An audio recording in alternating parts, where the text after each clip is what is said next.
Halo para pemirsa setia Fibis News, kembali bersama saya Ika Akbarwati dan rekan saya Wahyu Sidarta dalam program Fibis Fokus.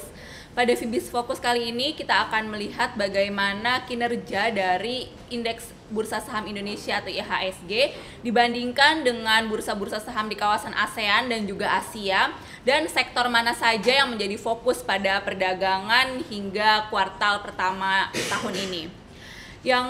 Untuk pertama kalinya kita akan melihat bagaimana kinerja dari indeks harga saham gabungan di Bursa Saham Indonesia. Kita juga memang sudah mengamati bahwa IHSG sepanjang tahun ini mengalami kinerja yang cukup signifikan, menguat terus hingga berkali-kali mencapai rekor tertingginya. Terakhir kali IHSG mencetak rekor tertinggi pada tanggal 3 April kemarin dan nyaris mencapai level 5.000 poin. Kondisi ini tentunya sangat menggembirakan bagi para investor saham di dalam negeri. Ternyata memang kinerja bursa saham di Asia, terutama ASEAN, juga mengalami kondisi yang serupa dengan IHSG, di mana bursa saham di Singapura dan Malaysia juga mengalami kenaikan yang signifikan pada tahun 2013 ini. Tercatat indeks di Bursa Singapura juga mengalami kenaikan tajam dan pada tanggal 2 April lalu mencapai level paling tinggi di posisi 3.317 poin. Sementara itu untuk Bursa Saham Malaysia pada bulan Januari lalu mengalami kenaikan tajam mencapai level tertinggi pada tanggal 7 Januari, sempat mengalami penurunan akibat dari gejolak politik yang terjadi di negara tersebut, akan tetapi di bulan April ini kembali rebound dan ingin mengejar ketertinggalan hingga sudah nyaris mencapai level tertinggi yang sempat dicapai pada bulan Januari yang lalu. Sementara itu juga kita lihat kinerja dari bursa saham Jepang, di mana pada saat ini para investor sedang sangat mengharapkan adanya pelonggaran moneter lanjutan yang dilakukan oleh Bank Sentral Jepang. Indeks Nikkei mencapai level paling tinggi dalam 4,5 tahun belakangan pada tanggal 21 Maret yang lalu, dan pada saat ini atau hingga bulan April ini cenderung mengalami koreksi terbatas meskipun masih berada di dalam kondisi yang cenderung konsolidasi. Sementara itu untuk bursa Hong Kong, indeks Hang Seng-nya juga tampak mengalami kenaikan, mencapai level tertinggi pada tanggal 30 Januari yang lalu, dan saat ini sedang cenderung mengalami koreksi karena memang kenaikan dari bursa saham ini dinilai sudah terlalu tajam. Akan tetapi tentunya masih ada potensi yang cukup besar bagi bursa saham Jepang dan Hong Kong ini untuk kembali melanjutkan kenaikannya.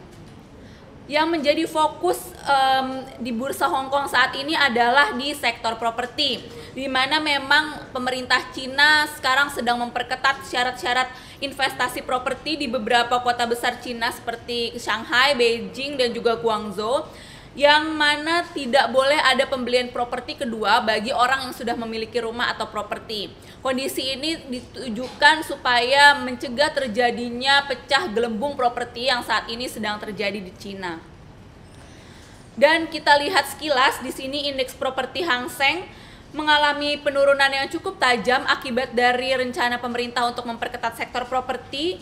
Pada tanggal 28 Januari indeks ini mencapai level paling tinggi dan saat ini sudah mengalami penurunan sekitar 10% dari level tertinggi yang sempat dicapai pada bulan Januari yang lalu. Demikian adalah kondisi dari sektor properti di Bursa Hong Kong yang saat ini sedang mengalami gelembung. Dan untuk di Indonesia sendiri kita akan melihat sebenarnya bagaimana kinerja dari sektor properti di tanah air yang akan dijelaskan oleh rekan saya Wahyu. Silahkan Wahyu. Terima kasih Ika. Selanjutnya kita akan melihat bagaimana sektor properti di Indonesia sendiri. Nah, berbanding terbalik dengan sektor properti di Hong Kong, dapat dilihat bahwa indeks properti di Indonesia selama kuartal pertama 2013 melesat cukup signifikan, yakni naik lebih dari 40%. Lalu selanjutnya disusul oleh sektor keuangan yang juga melesat 20% lebih. Sedangkan untuk sektor yang performanya kurang baik dialami oleh sektor pertambangan yang merosot hampir 5%. Nah, melesatnya indeks properti sendiri memang diakibatkan oleh kinerja para emitennya yang cukup mengesankan selama periode untuk tahun 2012. Kita langsung saja melihat untuk sektor properti dapat dilihat kinerja pertama untuk subsektor konstruksi bangunan, kinerjanya cukup mengalami penguatan yang cukup signifikan, di mana untuk contohnya seperti PT Surya Semesta Internusa yang laba bersihnya melesat sebesar 175% selama periode tahun 2012. Untuk subsektor properti dan real estate, secara umum dapat dilihat kinerjanya cukup mengesankan, di mana laba bersih emiten-emiten properti mengalami peningkatan di atas angka 50%, sehingga hal inilah yang mendorong melesatnya sektor properti Indonesia dan menunjukkan bahwa sektor properti Indonesia masih dalam fase pertumbuhan. Selanjutnya kita lihat juga untuk sektor keuangan yang tidak kalah baik kinerjanya. Para emiten khususnya untuk bank-bank BUMN dapat dilihat kinerjanya mengalami pertumbuhan selama periode tahun 2012. Untuk bank-bank swasta juga dapat dilihat baik total pendapatan dan laba bersihnya mengalami peningkatan. Nah, berbanding terbalik selanjutnya adalah sektor pertambangan, yang dimana indeksnya mengalami pelemahan selama kuartal pertama 2013 ini memang diakibatkan oleh kinerja para emitennya yang kurang memuaskan. Dapat dilihat untuk emiten-emiten batu bara, walaupun total pendapatannya meningkat, laba bersihnya sebagian besar mengalami penurunan yang cukup signifikan. Contohnya seperti PT Bayan Resources yang laba bersihnya merosot sekitar 70%. Sedangkan untuk subsektor pertambangan logam dan mineral lainnya cukup mix, di mana Aneka Tambang dan Central Omega Resources masih bisa membukukan kenaikan kinerja di tahun 2012. Sedangkan untuk PT VEL Indonesia dan Timah kinerjanya cukup menurun cukup signifikan selama periode tahun 2012. Nah, secara kesimpulan memang kinerja dari para emiten cukup mempunyai pengaruh yang signifikan terhadap pertumbuhan dari sektor-sektor yang berhubungan. Baik, selanjutnya kita akan langsung mewawancara Presiden Direktur dari OCBC NISP, yaitu Ibu Parwati Surya Udaya, terkait prospek dari sektor finansial di Indonesia. Halo Ibu Parwati, pada kesempatan kali ini kita akan menanyakan beberapa pertanyaan. Langsung saja ke pertanyaan pertama. Seperti yang kita ketahui bahwa Bank Indonesia menargetkan bahwa pertumbuhan kredit untuk tahun 2013 yaitu sebesar 23,1%. Nah, menurut Ibu, apakah target ini mampu tercapai, dan kira-kira apa yang akan menjadi pendorong utama pertumbuhan kredit di tahun 2013? Rasanya sih kami cukup optimis ya dengan target secara industri 23% tersebut. Kalau kita lihat memang kondisi global belum sangat pulih, ada cerita-cerita baru, tapi rasanya masih di sisi lain juga ada berita-berita positifnya, termasuk dari Cina perkembangannya seperti apa, dari Amerika perkembangannya seperti apa, sehingga kondisi global pun tidak memburuk kalau kita lihat, sehingga dampaknya pun harusnya akan lebih positif secara bertahap ke depannya.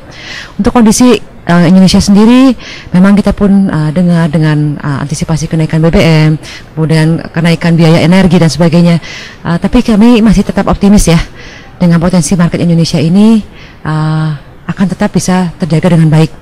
Adapun kalau industrinya, kalau kita lihat masih sama, mungkin sektor komoditas atau sektor pertambangan harus lebih berhati-hati, harus lebih mengantisipasi. Namun seperti makanan, minuman, ya logistik dan sebagainya itu akan masih tetap, consumer goods itu masih akan tetap sangat mendrive ke depannya. Selanjutnya untuk pertanyaan kedua, tampak bahwa target pertumbuhan kredit perbankan Indonesia untuk tahun 2013 hanya naik tipis dibandingkan target tahun 2012, di mana untuk tahun 2013 sendiri yaitu sebesar 23,1%, sedangkan untuk tahun 2012 sebesar 23%. Nah, mengapa target tahun 2013 hanya berbeda tipis dengan tahun 2012? Rasanya pertumbuhan di level 23% itu sudah cukup tinggi ya sebetulnya ya. Jadi untuk bisa menjaga secara konsisten di level itu dengan kondisi tadi ya, kondisi makro, dan kita juga mengantisipasi pemilu dan sebagainya, itu rasanya sudah cukup optimis sih. Tren dari Bank Indonesia sendiri kan seperti mengeluarkan peraturan mengenai LTV untuk kredit consumer ya. Dan kita juga mulai baca di media kemungkinan juga ada peraturan LTV yang baru untuk pembiayaan yang lainnya. Jadi rasanya juga memang kalau kita tumbuh kembali, kan kalau kita lihat dunia ini kan hampir tidak tumbuh ya, tapi Indonesia tumbuh dengan sangat cepat. Tentu itu pun kita harus hati-hati juga ya. Jadi rasanya mungkin dari pihak regulator sendiri pun ingin memastikan pertumbuhannya itu sehat dan sustainable ya, sehingga dijaga di level 23% secara industri itu harusnya lebih sehat dan tadi lebih bisa berkesinambungan. Baik, terima kasih Ibu Parwati atas opininya untuk program Fibis Fokus kali ini.